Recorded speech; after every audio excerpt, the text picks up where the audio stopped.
যদি বিএনপি ক্ষমতায় আসে, যদি আসে, আমি মনে করি যে এই পার্টির চেহারা এরকম থাকবে না। এটা আমার ধারণা। কেমন হবে চেহারা? আমরা যে ট্র্যাডিশনাল বিএনপিকে দেখেছি সেই ট্র্যাডিশনাল বিএনপি থাকবে না। আমি আপনাকে একটা ছোট্ট কথা বলি, এটা বিশ্লেষণ আমি করবো না। সেটা হলো, আমি মাঝে মাঝে বলতাম আগে যে 2008 সালে যখন তারেক রহমান এই দেশ থেকে চলে গেলেন, আর 2025-এ যখন উনি আসলেন, ওই যাওয়ার সময় যে তারেক রহমান গিয়েছিলেন ওই তারেক রহমান কিন্তু ফেরেননি, অন্য এক তারেক রহমান ফিরেছি। আমি এটাও মনে করি 12ই ফেব্রুয়ারি পর্যন্ত যে তারেক রহমানকে দেখবেন, 12ই ফেব্রুয়ারির পরে তারেক রহমান, অন্য তারেক রহমান পাবেন আপনারা। প্রাইম মিনিস্টার তারেক রহমান পাবো, অন্যরকম হবে। এখন উনি অনেক কিছু করছেন না, অনেক কিছু করতে চাচ্ছেন কিন্তু করছেন না, হয়তো ইলেকশনটার কারণে। ইলেকশনের পরে দেখেন একটা জিনিস জানেন কি, আমি বলি আপনাকে, যদি নিয়তটা ঠিক থাকে না, অনেক কিছু ঠিক হয়ে যায়। অনেকেই চেষ্টা করবে, নানাভাবে চেষ্টা করবে প্রভাব বিস্তার করার জন্য, নানাভাবে যারা গুপ্ত আছেন তারা তখন হয়তো বেরিয়ে আসবেন, চেষ্টা করবেন তাকে ডিফেম করার জন্য। অনেক কিছু থাকে সমাজে। কিন্তু যদি লোকটা যদি ঠিক থাকে, সে যদি ভাবে আমার কিছু চাওয়া পাওয়ার নাই, আমি এগুলি করতে দেব না, যদি উনি সিদ্ধান্ত নেন, ভালো লোক ওনার কাছে কিন্তু এসে জুটে যাবে।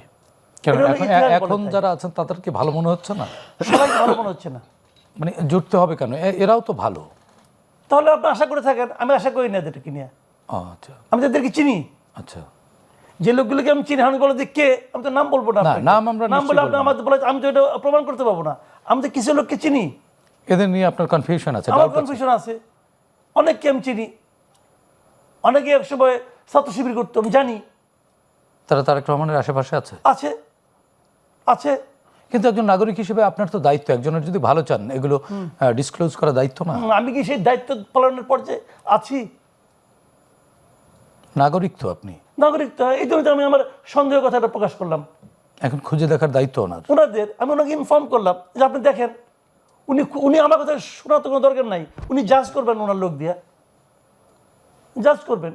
কাজে এটা তো এইভাবে কোনো সমস্যা না, তো এই সমাধান হয়ে যাবে। সন্দেহটা করা মানে কি? আপনি অস্বস্তি বোধ করছেন, আমি সেই অস্বস্তি কথাটা ইনফর্ম করলাম, উনি দেখবেন। শুনেন, আপনি কি হাইপোথেটিক্যালি ভাবেন, আওয়ামী লীগের মতো দল, সেই দলে গুপ্ত জামাত ছিল না? ছিল, এখন প্রকাশ হয়েছে। আওয়ামী লীগের সঙ্গে শিবিরের কোনো মিল কখনো ছিল? জামাতের কোনো মিল কখনো ছিল? ছিল না। তারপরে যখন ছিল, যদি আওয়ামী লীগে থাকতে পারে তো বিএনপিতে থাকতে পারবে না কেন? তার মানে আপনি কি বিএনপিতেও গুপ্ত রাজনীতি? অবশ্যই আছে, অবশ্যই আছে। আমি আমি তো বললাম, আমি আপনাকে সিম্পলি কোয়েশন দিলাম। আমি একটা কথা বলি আপনাকে, ছাত্র দলের সভাপতি রাকিবুল ইসলাম রাকিব একবার একটা কথা বলছিল, এটা অনেকেই কিন্তু এটাকে পাত্তা দেয় নাই।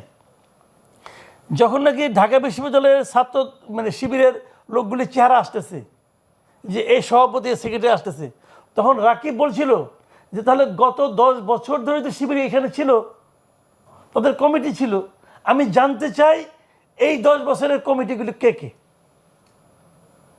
শিবির সেই কমিটির নাম প্রকাশ করছে? করে নাই কেন?